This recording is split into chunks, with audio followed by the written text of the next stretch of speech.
Example 19 एक बार दोबारा से डिस्कस कर लेते हैं। एग्जाम्पल 19 के अंदर क्या था? A boat goes 30 kilometre upstream and 44 kilometre downstream in 10 hours. Total दे रखा है इन्होंने टाइम कितना। अगर 30 किलोमीटर अपस्ट्रीम जाता है और 44 kilometre down 40 kilometre 44 kilometre downstream, तो उसमें टोटल टाइम कितना लगता है? 10 आवर का। तो और हमारे को इसके बाद और इसमें क्या कर रखा है? 13 आवर में वो 40 किलोमीटर अपस्ट्रीम जाता है और 55 kilometre downstream. Determine the speed of stream and speed of boat in still water.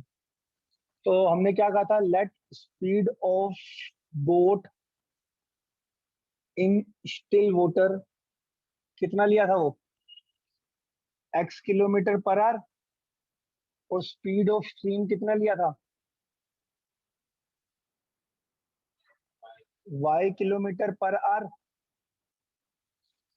ठीक है। अब अगर मैं तुम्हें कहूँ जी डाउन स्ट्रीम के अंदर, डाउन स्ट्रीम का केस लिया था। अगर डाउन स्ट्रीम का केस क्या था कि जब बोट और स्ट्रीम दोनों की डायरेक्शन सेम होगी तो उसमें स्पीड प्लस हो जाती थी। तो डाउन स्ट्रीम के केस में बोट की स्पीड कितनी होगी? X plus y. Downstream के केस में बोट की स्पीड कितनी होगी? X plus y kilometer per hour. और अपस्ट्रीम के केस में कितनी स्पीड होगी बोट की? X minus y kilometer per hour. ये समझ में आता है सारे बच्चों को कि नहीं? क्लियर है? Yes sir. तो हम अब अकॉर्डिंग टू क्वेश्चन, वो उसने बोला जी 30 किलोमीटर अपस्ट्रीम गए, तो 30 किलोमीटर अपस्ट्रीम जाने में कितना टाइम लगेगा? टाइम क्या होता है? टाइम का फॉर्मूला डिस्टेंस अपॉन स्पीड। तो ये हमारा टाइम लगेगा 30 किलोमीटर अपस्ट्रीम जाना है। 30 किलोमीटर अपस्ट्रीम, तो 30 किलोमीटर डिस्टेंस पता है। और अपस्ट्रीम में स्पीड क्या होती है? X minus y. तो ये हो गया 30 किलोमीटर अपस्ट्रीम में इतना टाइम लगेगा। 44 किलोमीटर डाउनस्ट्रीम जा रहा था, तो 44 किलो डिस्टेंस है। और डाउनस्ट्रीम के अंदर स्पीड क्या होती है? X plus y. तो ये भी टाइम आ गया। 30 किलोमीटर अपस्ट्रीम जाने में इतना टाइम, 44 किलोमीटर डाउनस्ट्रीम जाने में इतना टाइम। और इन दोनों का टाइम को ऐड करके ये होगा हमारा टोटल टाइम। टोटल टाइम का मतलब 30 किलोमीटर अपस्ट्रीम जाने में और 44 किलोमीटर डाउनस्ट्रीम जाने में इतना टाइम लगता है। और अकॉर्डिंग टू क्वेश्चन को कितना दे रखा था? 10 आवर। सिमिलरली अगले में क्या दे रखा था? 40 किलोमीटर अपस्ट्रीम गया तो इतना टाइम लगेगा। 55 किलोमीटर डाउनस्ट्रीम गया तो इतना टाइम लगेगा। और टोटल टाइम इस बार उन्होंने दे रखा था 13 आवर।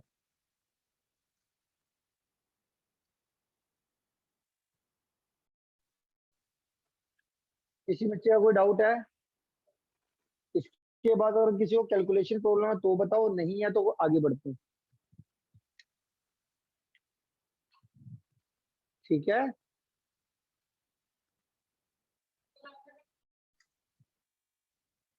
तो कैलकुलेशन तो आप कर ही लोगे। मैंने आपको फर्स्ट एक्सरसाइज में जो लास्ट का 7th और 8th पार्ट है, जैसे वो सोल्व करता है सेम टू सेम वैसे सोल्व हो जाएगा। एक्स वाई आ जाएगा। एक्स वाई का मतलब speed of boat in still water का आंसर भी निकल जाएगा और स्पीड ऑफ स्ट्रीम का भी आंसर निकल जाएगा। 3.7 ऑप्शनल के अंदर देखो, सबसे पहला क्वेश्चन सबसे पहले क्या कहते हैं? The age of two friend Annie and Biju differ by 3 years। तो हमारे को ना एनी की एज पता है ना बिजू की। तो let age of Annie and Biju are x year and y year. X year and y year. ठीक हो गई? अब हमें तो पता नहीं एनी बड़ी है कि बिजू। फिर से वही दो इक्वेशन बनेंगे। एक तो क्या बनेंगे? इनके इनके बीच का डिफरेंस कितने का दे रखा है? 3 years। difference between the age of the two friend Annie and Biju differ by 3 years। मतलब इनके बीच का डिफरेंस 3 ईयर है। पर मुझे ये नहीं पता कि कौन सा बड़ा है। तो x माइनस वाई भी 3 के बराबर होगा और y माइनस एक्स भी 3 के बराबर हो सकता है।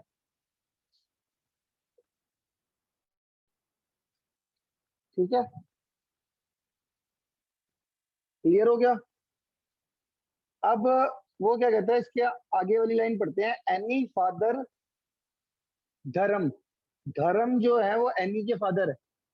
धर्म जो है वो एनी के फादर है, और वो कहते हैं कि Annie father Dharam age is twice as old as Annie. Annie के जो फादर धर्म है उनकी एज कितनी है, एनी से ट्वाइस। तो मतलब धर्म की एज कितनी आ जाएगी इस हिसाब से, एज ऑफ धर्म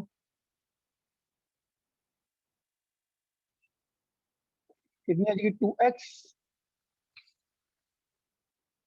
according to question age of Dharam कितनी आ जाएगी, 2x। और क्या कह रहा है आगे, Biju is twice as old as sister क्या थी। बिजू की age, age of Biju,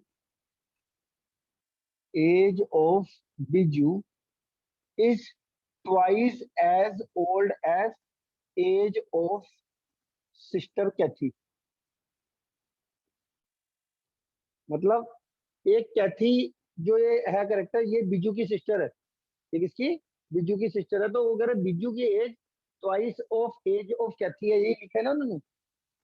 Biju is twice as old as his sister Kathy. ठीक है। अब इसके अंदर देखो, बिजू की एज मेरे पास पड़ी थी वाई। बिजू की एज कितनी थी, वाई। इस 2 को डिवाइड में भेज दोगे तो एज ऑफ कैथी आ जाएगा।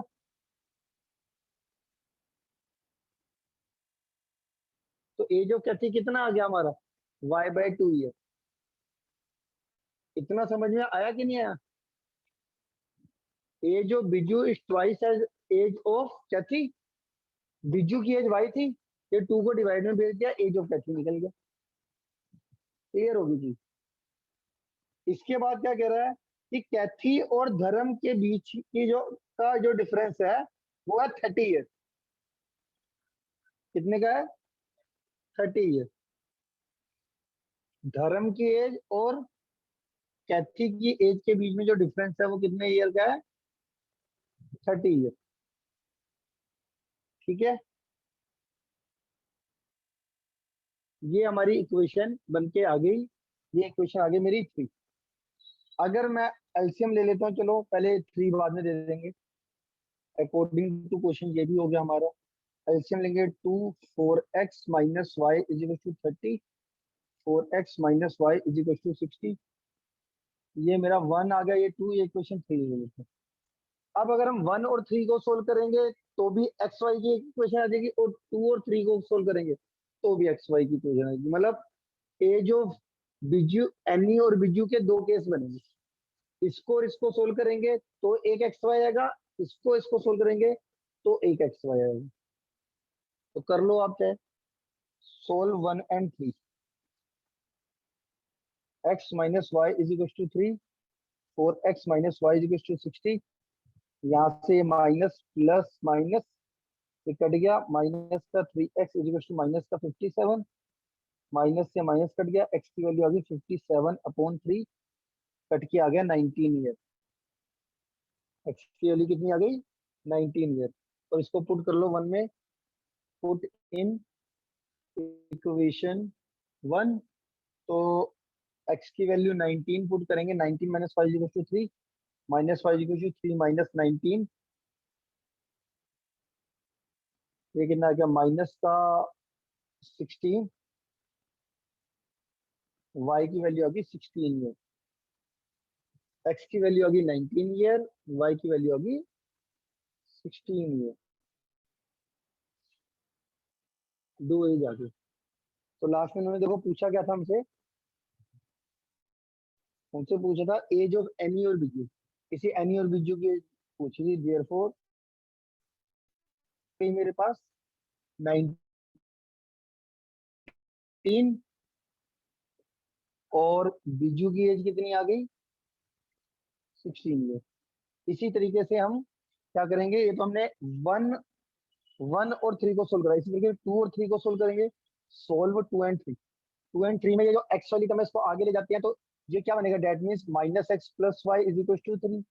ये भी इक्वेशन 2 का नाम दे दो, सेम सेम है क्योंकि दोनों। तो एक हमारी इक्वेशन आ गई 4x - y = 60। एक आ गई हमारे पास -x + y = 3। अब देखो इसमें y वाली टर्म सेम है और साइन भी अपोजिट है, y वाली टर्म सेम भी है और साइन भी अपोजिट है, तो इसमें साइन चेंज करने की जरूरत नहीं है। तो यहाँ पे हमारा ये कट जाएगा, ये 3x इज इक्वल टू 63 आ गया, x की वैल्यू 63 अपॉन 3 21 आ गया। x की वैल्यू 21 कहाँ पे पुट करोगे, पुट इन, जिनको सोल्व करा है उसी में पुट करना है। हमने किसको करा है, 2 और 3 में तो करा है ना, तो 2 में कर दो, 2 में इजी हो गया, put in 2, put in equation 2। तो ये कितना आ जाएगा, माइनस का 21 प्लस का y इक्वल टू 3 और ये y की वैल्यू आ जाएगी 24। तो एज ऑफ एमी कितना आ जाएगा हमारा यहाँ पर 21 ईयर, और एज ऑफ बिजू कितना आ जाएगा 24 ईयर। पढ़ लिया क्वेश्चन, क्या क्वेश्चन कह रहा है, कह रहा है एक कह रहा है, एक दोस्त कह रहा है कि भाई अगर तू मुझे 100 रुपीज दे देता है, अगर तू मुझे कितने दे देता है 100 रुपीज, तो क्या होता है, तो क्या कहता है कि एक दोस्त दूसरे दोस्त को क्या कहता है कि अगर तू मेरे को 100 रुपीज देता है, तो 100 रुपीज लेने के बाद जो मेरी अमाउंट है तुझसे कितनी हो जाएगी, 6 टाइम्स ज्यादा हो जाएगी। One says give me 100 rupees friend, I shall be, I shell become, sorry, oh sorry, दोबारा देखते हैं क्या कह रहा है। वन सेज डू, अगर तू मुझे 100 रुपीज देता है तो मेरी अमाउंट उससे कितनी हो जाती है, डबल। और फिर दूसरा दोस्त पहले दोस्त को कहता है अगर तुम मुझे 10 रुपए देता है तो मेरी अमाउंट उससे 6 टाइम्स हो जाती है। अब वो बता रहा है कि इनिशियल इन दोनों के पास कितनी कैपिटल है। क्वेश्चन समझ में आया कि नहीं आया, क्वेश्चन क्लियर है। Yes sir. और लेट मान लेता है, लेट क्वेश्चन नंबर 2 देखो, let capital of two friend be x and y rupees, x rupees and y rupees. मान लेते हैं दो दोस्तों के पास जो कैपिटल है वो कितनी है, x rupees and y rupees. अब अकॉर्डिंग टू क्वेश्चन सबसे पहले पहला फ्रेंड कहता है, मान लो जिस बंदे के पास एक्स रुपीज है वो कह रहा है तू मुझे कितना जाए 100 रुपीज।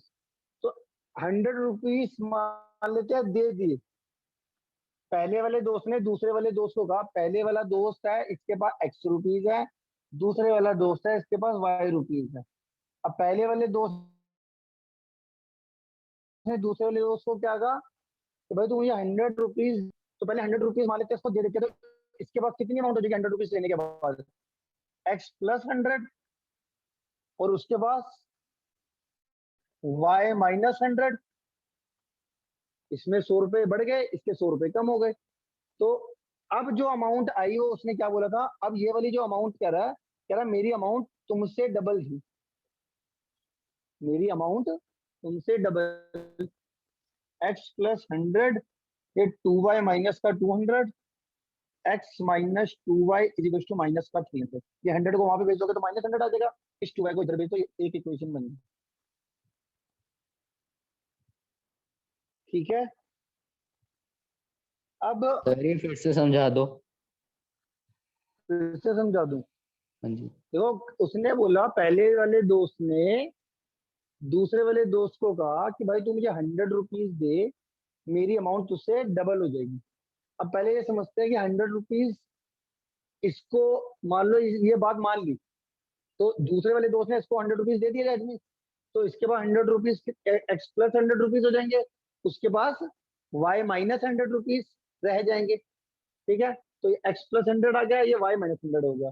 अब वो ये वाला बंदा क्या कह रहा था कि मेरी अमाउंट उससे डबल हो जाएगी, तो एक्स प्लस 100 रुपीज वाले की अमाउंट डबल होगी इससे दूसरे वाले दोस्त से।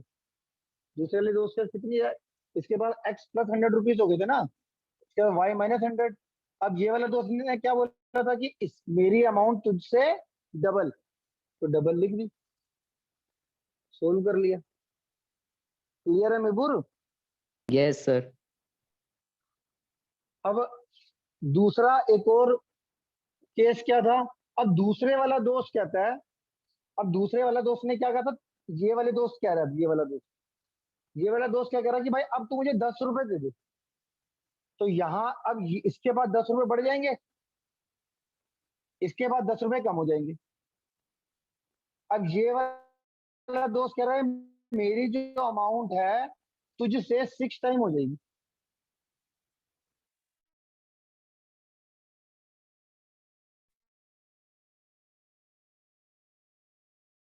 तो अकॉर्डिंग टू क्वेश्चन